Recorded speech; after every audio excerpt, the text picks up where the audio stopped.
nkuko rero murimo mubibona tugiye kuganira ku kwezi k'umugore mu buzima bw'imyororokere. Ukwezi k'umugore benshi bakunda kunsobanuza uko bimeze. Twagiye tubiganira kuri platform zitandukanye nko kuri Facebook, nko ku maradiyo atandukanye, ariko noneho uyu ni umwanya wo kugira icyo nshyira kuri iyi channel ya YouTube, cyane cyane ko abantu benshi bamaze kwigeraho no kubona internet no kumara gusobanukirwa kureba ibintu bitandukanye biri kuri YouTube.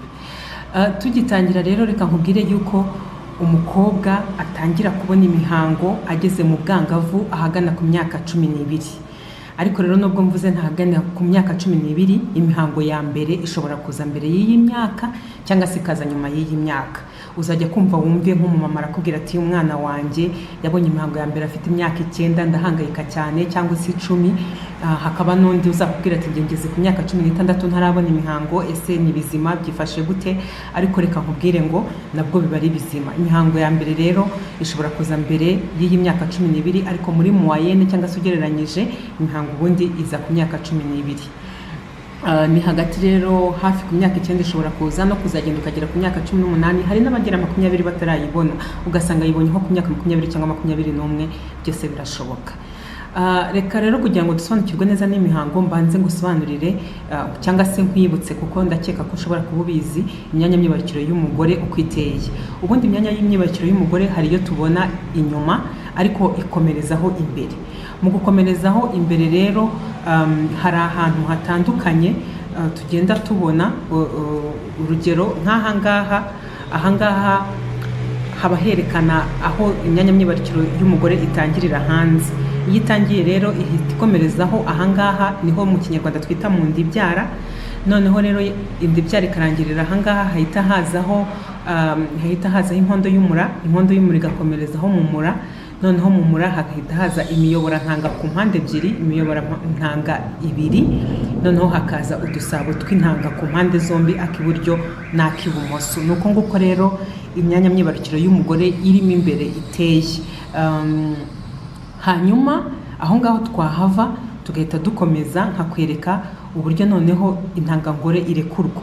Ahangaha ntabwo nigeze ntangira ngo njye aho bitangirira. Tuzahabona mu kindi video ko kureba umwana w'umukobwa iyo agisamwa mu nda ya nyina, ese intangangore zitangira kwirema ryari, avuka afite zingahe, bigenda gute, ibyo tuzabibona mu yindi video. Reka duhere rero ku kurekurwa kw'intanga muri iyi ngiyi. Ukurekurwa kw'intanga, intangangore irekurwa rimwe buri kwezi. Noneho yamara kurekurwa rimwe buri kwezi, ariko ikarekurwa n'agasabo k'intanga kamwe. Niba tuvuga urugero muri ku kwezi kwa Mutarama, njyewe nk'umugore kugira ngo njye mu muhango, agasabo k'intangangore kazaba karekuye intangangore ari akangaka, no kuvuga ngo mu kwezi gukurikira akandi niko kazarekura intangangore. No kuvuga ngo turasimburana buri kwezi agasabo k'intangangore karekuye intanga ntabwo ariko kayirekura mu kwezi gukurikiraho. Hanyuma rero kugira ngo habeho kurekurwa kw'intangangore, nanone hari imisemburo ibigiramo uruhare. Iyo misemburo ibigiramo uruhare, hari imisemburo mu mutwe cyangwa se mu bwonko. Mu bwonko hari imisemburo ibigiramo uruhare kugira ngo intangangore irekurwe. Iyo misemburo iy'ingenzi ni 2. Iy'ingenzi ni FSH hamwe na LH. Iyi misemburo rero ibiri, FSH hamwe na LH, irasimburana. Ahangaha barimo barakwereka uyu murongo. Uyu murongo reka tuvuge ko ari ukwezi k'umugore. Niba umusemburo wa FSH warekuwe, uzakurikira uyu murongo urimo uduce duce, naho uwa LH nurekurwa ukurikira uyu murongo ukomeje.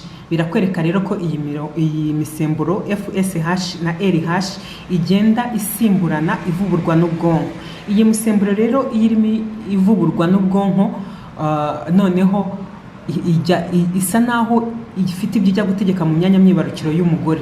Mu myanya myibarukiro y'umugore, ya misemburo ya FSH na LH uko igenda isimburana, ihita ikorana n'indi misemburo ibiri ivuburirwa mu dusabo tw'intanga tw'umugore, ariyo estrogen na progesterone. Estrogene rero na progesterone ni imisemburo ibiri igenga ukwezi k'umugore. Muri kwa kureba kwa kwezi kw'iminsi 28 urabona ko umusemburo wa estrogene n'uyu nguyu ufite umurongo urombereje cyangwa se ukomeje, naho umusemburo wa progesterone akaba ari uyu nguyu ufite udukoni tw'uduce duce. Bikwereka ko mu ntangiriro z'ukwezi k'umugore umusemburo wa progesterone uba usa naho ntawe uhari, ariko wa estrogen ari uhari. Noneho igihe intangangore igiye kurekurwa umusemburo wa estrogen ugatumburuka ukazamuka cyane, noneho yamara kurekurwa wa musemburo wa estrogen ukagenda noneho umanuka, mu gihe wa progesterone wo uhita uzamuka. Iyo umusemburo wa progesterone wamanutse, wa mugore ahita yongera agasubira mu mihango. Iyo rero ni imisemburo ibiri igira uruhare mu kwezi k'umugore, iza yiyongera kuri ya yindi ibiri nari navuze ivuburirwa mu bwonko. Ivugurwa mu bwonko ni ijya gutanga amategeko mu myanya myibarukiro y'umugore, noneho mu myanya myibarukiro y'umugore naho hagasimburana imisemburo ibiri, estrogen na progesterone.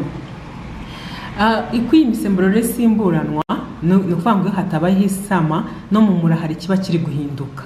Umura reka tuwufate nk'ahangaha h'umutuku cyane, noneho ahangaha hasa na pink ni uburyo mu mura habyibuha cyangwa se hakiyongera, hitegura yuko umugore ashobora kuzasama. Icyo gihe hagenda habyibuha iyo uri hafi kurekura intangangore. Noneho gusama bitabaho, bya bindi byari byariyongereyeho, ibi byarenzeho bya pink bigasenyuka, byamara gusenyuka umugore akabona imihango. Kiriya gice nicyo cyitwa endometre, niho imihango ituruka hariya mu mura. Hanyuma rero hari impamvu zatuma utiringira kubara ukwezi k'umugore mbere yuko ntangira kubisobanura mu buryo burambuye, kugira ngo ejo bundi utazambwira ngo ibintu wambwiye ngo naragiye mbara ukwezi k'umugore ngo none ngo nta kintu ngo byatanze ngo ibiki n'ibiki. Reka nkubwire ubyumve neza mbere yo kubitangira. Formule tugiye kwifashisha cyangwa se uburyo bwo kubara bikwereka neza iminsi y'uburumbuke y'umugore, ariko ntabwo ari iyo kwizerwa iyi formule ngo ureke gukoresha ubundi buryo bwo kwirinda igihe ushatse gukora imibonano mpuzabitsina, kubera ko hari impamvu nyinshi. Izo mpamvu rero zituma utagomba kwifashisha iriya formule kugira ngo udasama, mu gihe ahubwo ushobora kuyifashisha ugerageza gusama, ariko mu gihe udashaka gusama hari impamvu zikurikira. Ibuka ko kudasama bitabuza umuntu kwandura izindi ndwara zandurira mu mibonano mpuzabitsina, harimo na sida. Ibyo ngibyo bizirikane, hanyuma bituma utiringira kuvuga ngo narabaze ngo none ngo nzajya nkorera imibonano mpuzabitsina aho ngaho. Hanyuma ikindi ni uko ushobora kuba wiringiye kutari busame, ugasanga ukwezi kwawe kwahindutse utabizi, bitewe nuko watembereye nk'ahantu kugahindura ikirere cyaho wari umenyereye, bityo bigahindura imigendekere y'ukwezi kwawe. Donc iyo uvuye nk'ahantu hakonje cyane ukimukira hashyuha cyane, ukwezi kwawe gushobora guhinduka iminsi yako ntiyongere kungana nk'uko yajyaga ingana, cyangwa se uvuye ahashyuha ujya hakonje, cyangwa se bitewe nuko ufite ibintu byakubabaje cyane uri mu gahinda gakomeye, nabwo iminsi igize ukwezi kwawe bishobora guhinduka, cyangwa se uri mu byishimo bikomeye cyane. Ibyo ni ibintu bitandukanye bishobora gutuma ukwezi kwawe guhinduka, ariko hari n'ibindi byinshi cyane. Urugero nk'uburyo urya, indyo urya, niba se wahinduye uburyo waryaga, icyo gihe nabwo iminsi igize ukwezi kwawe ishobora guhinduka, cyane cyane ko nk'iyo utangiye kurya indyo nkene, ubwo rwose hari n'igihe n'imihango ushobora kuyibura ntiyongere kuza. Icya gatatu rero, hari abantu benshi bavuga ngo ukwezi kwabo kureshya n'iminsi iyi n'iyi, nyamara ugasanga baribeshya, ugasanga ntabwo azi kubara, apfa kubivuga gutyo gusa, ariko ntabwo azi kubara ukwezi kwe. Ishingiro ryo kubara ukwezi k'umugore rero ni irihe? Udusabo tw'intangangore turekura intanga imwe gusa buri kwezi, nk'uko nari namaze kubivuga. Noneho kubera ko ari udusabo tw'intangangore tubiri tugasimburana, akarekuye intangangore uku kwezi ntaba ariko kazayirekura ukwezi gutaha. Hanyuma iyo nta sama ribayeho, ya ntangangore yarekuwe irapfa, hakaza kubaho imihango. Hanyuma nanone icyo gihe indi ntangangore irongera igakura ikarekurwa, bityo biba bihindutse uruziga. Hanyuma kandi nanone icyo ugomba kuzirikana no ku munsi wa mbere w'ukwezi k'umugore ari umunsi umugore yaboneyeho imihango. Iyo ubonye imihango, ukwezi kwawe gushyashya kuba gutangiye. Hanyuma iyi ntangangore irekuwe, hashira iminsi 14 akajya mu mihango. Hanyuma rero hari ingero zifatika tugiye kureba kugira ngo ubisobanukirwe neza rwose kwa ukwezi k'umugore. Zirikana ko ugomba kugenzura igihe ukwezi kwawe kumara mu gihe kingana n'amezi 6 nibura. Ni ukuvuga ngo ntabwo uzambwira ngo ngira ukwezi k'iminsi 20 cyangwa se 25 cyangwa se 27 utarabigenzuye nibura mu gihe cy'amezi 6. Niba rero ushaka kubaza ikibazo, ushobora gushyira comment cyangwa se gushyira igitekerezo cyawe munsi y'iyi video, hanyuma ukabyandika. Ariko nanone ushobora gusura urubuga nkoresha kuri Facebook, nganira n'abantu kenshi, nkanabandikira inbox cyangwa se mu gikari, ni www.facebook.com/kaberamye Emma Claudine rimwe. Iyi ngiyi nanone kandi ngira na blog njya nshyiraho ibintu by'ubuzima bw'imyororokere, ni iyi ngiyi nayo ishobora kwisura. Nanone ariko ku bantu bari mu Rwanda bakoresha telefone zo mu Rwanda, nimero za telefone zo mu Rwanda, ubu ushobora no kwiyandikisha kwakira amasomo buri munsi mu majwi kuri telefone yawe, uwohereza akajambo NN1 igihe ushaka kwakira amasomo ku buzima bw'imyororokere, ubyohereza kuri 2656 ukaba uriyandikishije, cyangwa se NN2 mu gihe ushaka kwakira amasomo y'urukundo kuri telefone yawe buri munsi, ukohereza kuri 2656. Icyo nakwibutsa nuko ubu butumwa bwo kuri telefone ni amafaranga 50 baguca, ntabwo ari ubuntu. Icyo gihe rero wabitekerejeho ukareba niba koko ari byo wifuza, ariko nakubwira ko ni amasomo baryoshye cyane. Ndagushimiye cyane rero wakoze gukurikira ibi ngibi, ubigeze no ku bandi. Niba bigushimishije ubigeze ku bandi, ubabwire uti nimurebe video ku bijyanye no kubara ukwezi k'umugore. Kwizeza ko mu minsi iri imbere uzatangira no kubona izindi video zitandukanye. Urakoze cyane.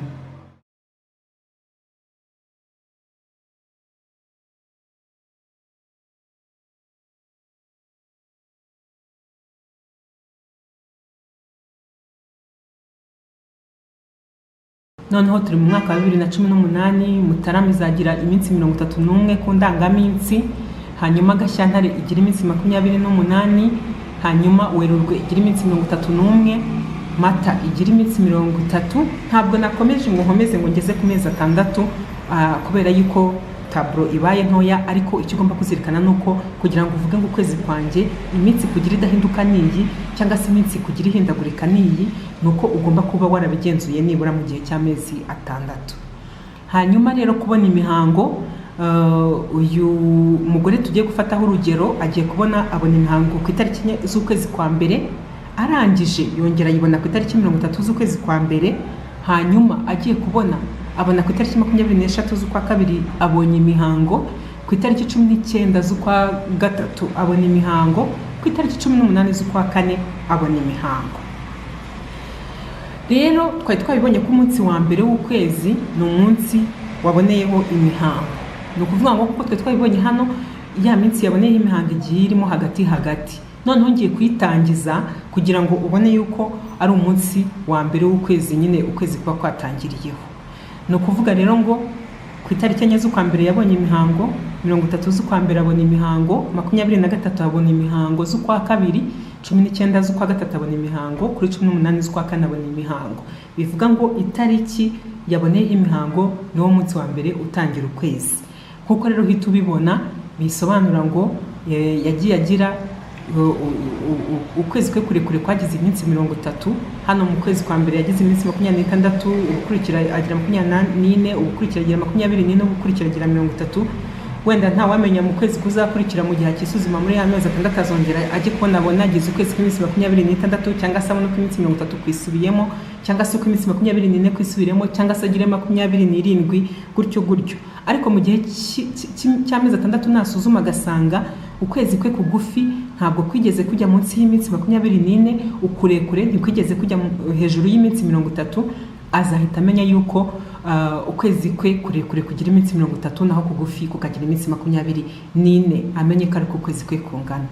Nubwo rero mu kwezi kwa mbere yabonye imihango ku wa 4 cyangwa se ku itariki 4 z'ukwa mbere, akongera akayibona ku itariki 30 z'ukwa mbere, ntabwo uyu mugore yagiye mu mihango kabiri mu kwezi.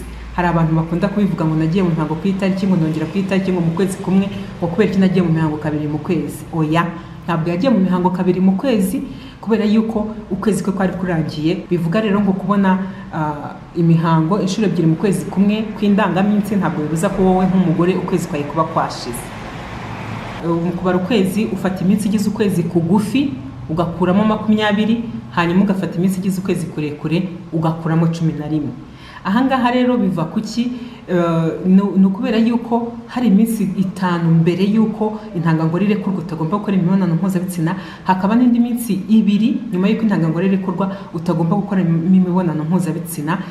Iminsi 5 ya mbere kubera iki? Kubera ko intangangabo zifite ubushobozi bwo kwinjira mu myanya myibarukiro y'umugore igihe habayeho gukora imibonano mpuzabitsina zikamara hagati y'iminsi 3 n'5 zitarapfa. Hanyuma kandi intangangore yarekuwe nayo ifite ubushobozi bwo kubaho nibura iminsi 2 itarapfa igitegereje ko habaho gukora imibonano mpuzabitsina ikabona intangangabo bifatana hakaba bisama. Rero dukoresha imibare 2, ugafata iminsi igize ukwezi kugufi ugakuramo 20, ukongera ugafata iminsi igize ukwezi kurekure ugakuramo 11. Iminsi y'uburumbuke rero bihita bisobanura ko ihera ku munsi wa 4 ikageza ku munsi wa 19. Hari abantu bahita bavuga ngo iyo minsi ni myinshi. Ni myinshi yego kubera ko ukwezi kwe guhindagurika. Iyo aba kutahindagurikaga ntabwo yari kuba myinshi gutya. Mu kwezi kwa mbere iminsi y'uburumbuke iri hariya muri ririya bara rya pink. Ahangaha kuva ku itariki 7 ukaza ugakomeza ukagera ahangaha ku itariki 22.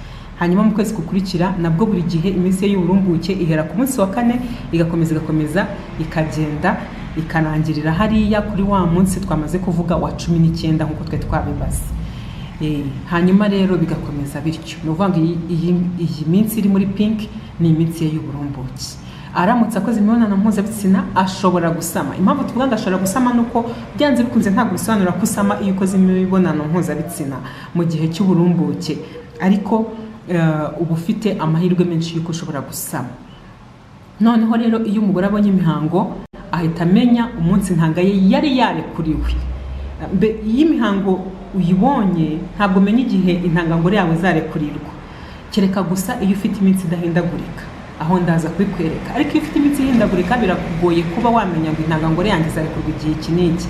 Ariko iyo ubonye imihango uhita umenya igihe intangangore yari yarekuriwe muri icyo gihe gishize, cyangwa se iyo ntangangore yapfuye igatuma ubona iyo mihango, uhita umenya igihe yari yarekuriwe.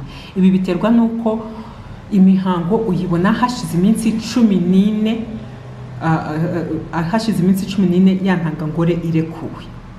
Ubwo rero bimeze gute? Muri kwezi kwa mbere niba yaragize iminsi 26 arakuramo 14 abonemo 12, ahita amenya ngo hafi ku munsi wa 12 intangangore yanjye yari irekuwe. Asange burya intangangore ye yari yarekuwe ku munsi wa 16 ku itariki 16. Mu kwezi gukurikira asanga yari yarekuwe ku itariki 9. Mu gukurikira asanga yari yarekuwe ku itariki 2. Hanyuma mu gukurikira asanga yari yarekuwe ku itariki 4. Hanyuma mu kwezi kwa nyuma tuzi iminsi y'uburumbuke igihe izatangirira n'igihe izarangirira, ariko ntabwo tuzi intanga y'igihe izarekurirwa kuko afite ukwezi guhindagurika. Niyo mpamvu ntigeze nshyiramo itariki intanga ye yarekuriwe. Niba rero ufite ukwezi kudahindagurika, dusubire muri ya ndangaminsi yacu, muri Mutarama, muri Gashyantare, muri Werurwe mu kwezi kwa 3, hanyuma no muri Mata, akagenda abona imihango kuri ariya matariki. Hanyuma tukaza kubisuzuma tugasanga buri gihe yagiye agira iminsi 26. No kuvuga nkuko nigeze kubikubwira ngo kubona imihango kabiri mu matariki 2 mu kwezi kumwe ntabwo bivuga ko wagiye mu mihango kabiri mu kwezi. Reba mu kwezi kwa mbere yagiye mu mihango ku itariki 4 arongera yajyamo ku itariki 30, ariko ntabwo bibujije yuko duhitise dusanga yuko ukwezi kwe buri gihe kugira iminsi 26. No kuvuga ngo kwari kwarangiye, ntabwo wavuga ngo yari yagiye mu mihango kabiri mu kwezi kandi iminsi y'ukwezi yari yarangiye. Yagiye agira rero iminsi 26 idahinduka. Uyu mugore rero ukwezi kwe kureshya n'iminsi 26 buri gihe itagihinduka. Mu kubara ukwezi kwe azafata iminsi ukwezi kwe kugira akuremo 20, yongera afata iminsi ukwezi kwe kugira kuko itagihinduka akuremo 11. Hanyuma ahita amenya igihe uburumbuke bwe mu mara cyangwa se igihe ashobora gusamiramo. Fata 26 kuremo 20 ubone 6, ufate 26 kuremo 11 ubone 15.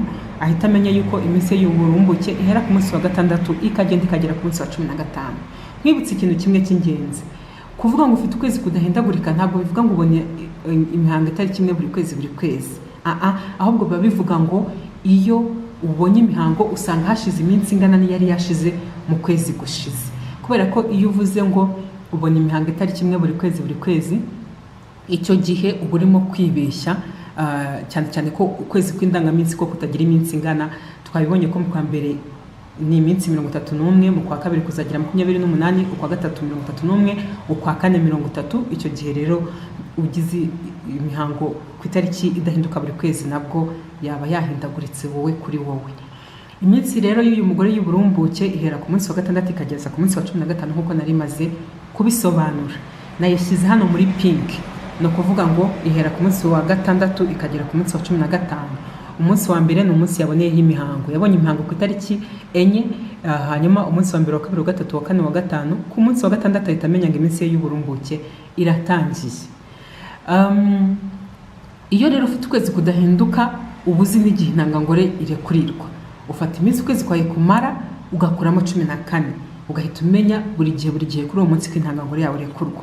Tuvuga urugero kuri uyu nguyu ufite ukwezi kw'iminsi 26, nafata iminsi 26 agakuramo 14, arahita amenya ko buri gihe intangangore ye irekurwa ku munsi wa 12. Ukibuka ku munsi wa mbere ni umunsi yabonye imihango.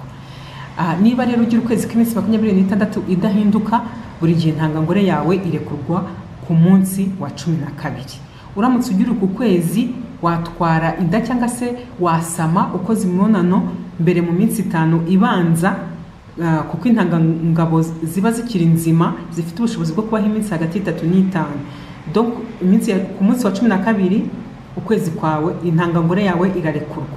Niba intangangore yawe irekurwa ku munsi wa 12, ku munsi wa 7, wa 8, wa 9, wa 10, wa 11 n'uwa 12, ubu ushobora gukora imibonano mpuzabitsina intangangabo zigategereza ntizipfe, intangangore ikazarekurwa hari izikiri nzima, kuko intangangabo ikenerwa kugira ngo habeho gukora imibonano mpuzabitsina ni intangangabo imwe gusa. Bikaba bifatanya na ya ntangangore, hanyuma ukabura sami. Nanone intangangore yawe nirekurwa ku munsi wa 12, biravuga ngo nayo ifite ubushobozi bwo kubaho hafi iminsi 2. Icyo gihe rero niba ifite ubushobozi bwo kubaho hafi iminsi 2, nukora imibonano mpuzabitsina ku munsi wa 12 cyangwa se wa 13, ya ntangangore yawe yarekuye ku munsi wa 12 izaba ikiri nzima, hanyuma intangangabo zinjiye zigende imwe muri zo ifatane nayo uburasane. Nuko nguko bigenda. Uyu mugore rero uzi yuko intangangore ye irekurwa ku munsi wa 12, ababizi imbere y'igihe yagiye mu mihango ku itariki 4, ahita amenya ngo ku munsi wa 12 haza babaye irekurwa ry'intanga. Na hano mu kwezi kwa nyuma, mu gihe kuri wa wundi ufite ukwezi guhindagurika we twananiwe kumenya igihe intanga izarekurwa kuko afite ukwezi guhindagurika, uyu nguyu we duhita tubimenya kuko tumenya ko ari ku munsi wa 12 intangangore izarekurwa. Iminsi y'uburumbuke rero iza muri pink, no kuvuga ngo ni iminsi 5 mbere y'uko intangangore irekurwa, ariko tukongeraho undi wo kwikingira cyangwa se kuvuga ngo ntaza kuba kwibeshya cyangwa se hataza kubaho resistance ntazi. N'iminsi 2 nyuma y'uko intangangore irekurwa, ukongeraho n'undi umwe wo kwirinda, wo kwikingira, kugira ngo umenye neza koko ko iminsi y'uburumbuke wayivuyemo.